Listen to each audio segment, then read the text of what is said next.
शिवशक्त्या युक्तो यदि भवति शक्तः प्रभवितुं न चेदेवं देवो न खलु कुशलस्पन्दितुमपि अतस्त्वामाराध्यां हरिहरविरिञ्चादिभिरपि प्रणन्तुं स्तोतुं वा कथमकृतपुण्यः प्रभवति तनीयां सम्पांसुं तव चरणपङ्केरुहभवम् विरिञ्चिः सञ्चिन्वन् विरचयति लोकानविकलम्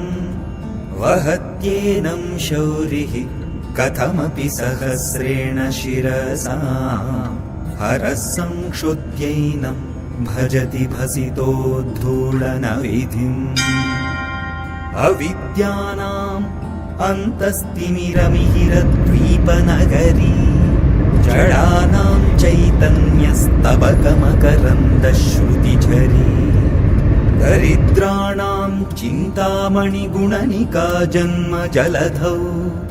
निमग्नानां दंष्ट्रा मुररिपुवराहस्य भवति